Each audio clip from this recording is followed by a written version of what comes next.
Let's talk a little bit about the sort of what's happening with corporations pushing back here. The Major League Baseball just moved the All-Star game from Atlanta to Colorado, to Coors Field, I guess, in Denver.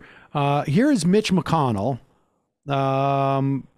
This is, I think, yesterday, basically saying that corporations should not be involved in politics. And this is a little bit ironic, I think, if you've familiar here. Let's listen to this.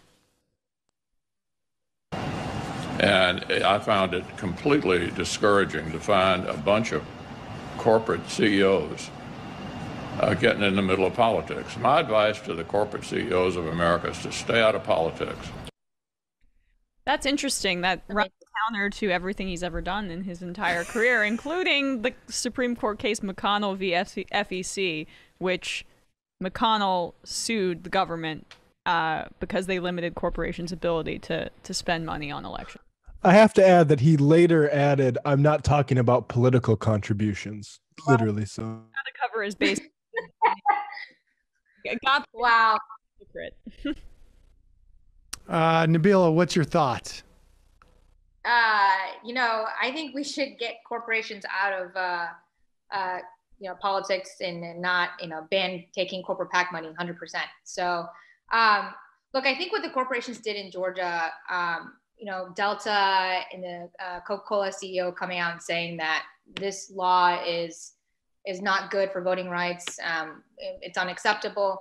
I'm glad they said something, but they didn't say anything really during the state legislature when they were passing this law. And I feel like corporations, at the end of the day, they care about their bottom line, and they're playing both sides. They're absolutely playing both sides, and we can't trust corporations with our voting rights. Okay, at the end of the day, so I think it's hilarious now that in Georgia, where Coca-Cola is founded, the Republican leadership is throwing out Coke cans and saying that they're going to drink Pepsi now. And I think it's ridiculous. And corporations can have a say, especially when it comes to these Republican politicians, because they take so much of their donations from corporations. They can sway a lot of these legislators, but they decided not to during this past session. So it's it's unfortunate.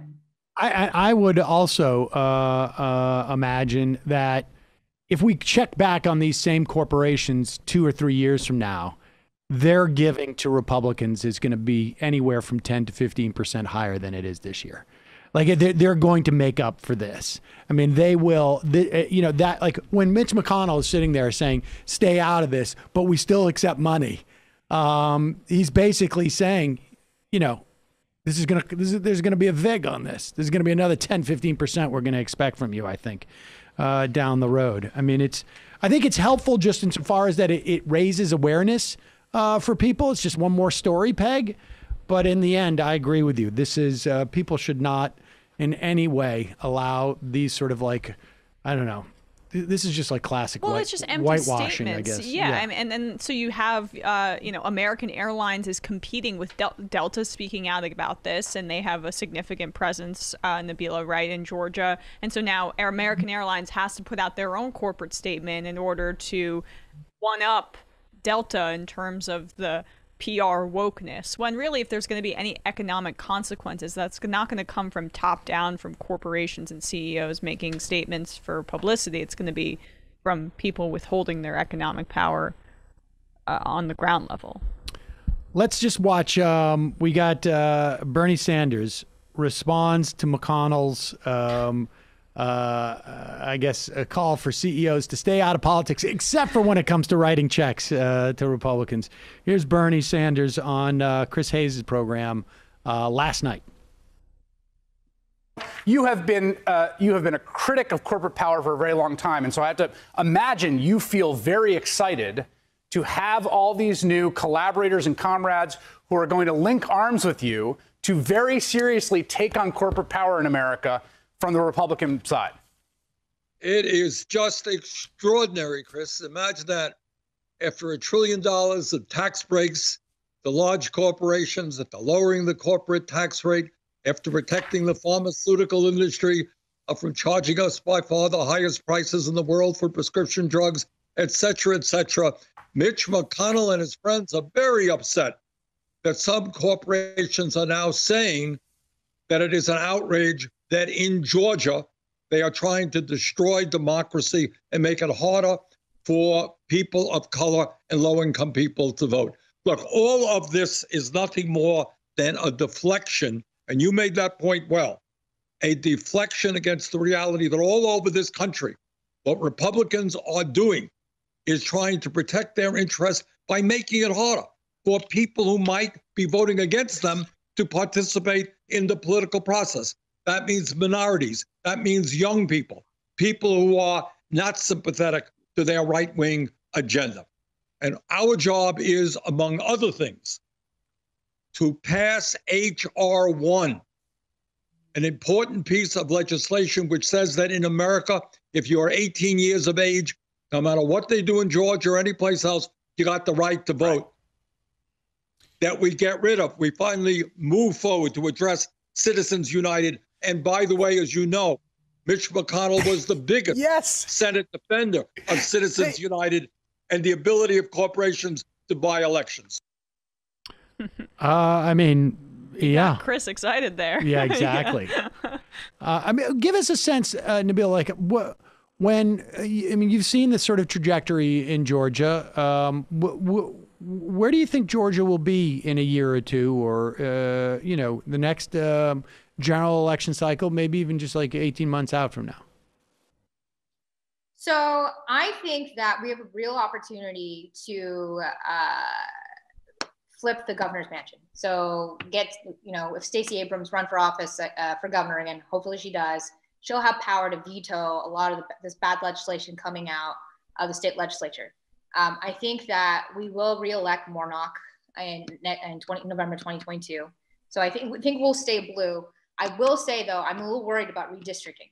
And so the maps will change in about October, September, and they're going to make it so that they, you know, rig the maps in their favor. And the way that we insulate, Democrats can protect themselves is by making sure that we flip a lot of these statewide elections.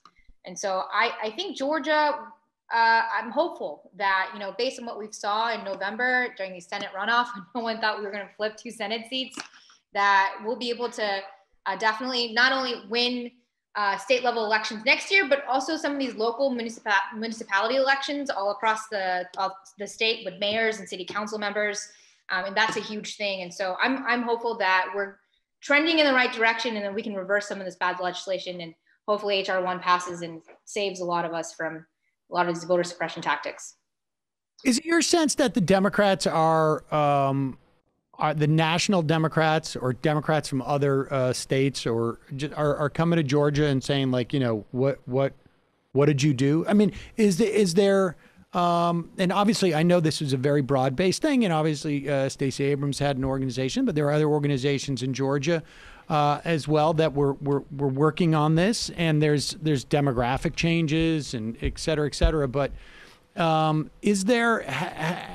it been your sense that there are people coming to look to figure out, like, what are best practices to do this? Like, why? Like, I mean, in my mind, if you had asked me 5, 6 years ago, 10 years ago, which state was going to have 2 Democratic senators and a potential to take back the governor, you know, to take the governor, I would have said North Carolina before Georgia. But no.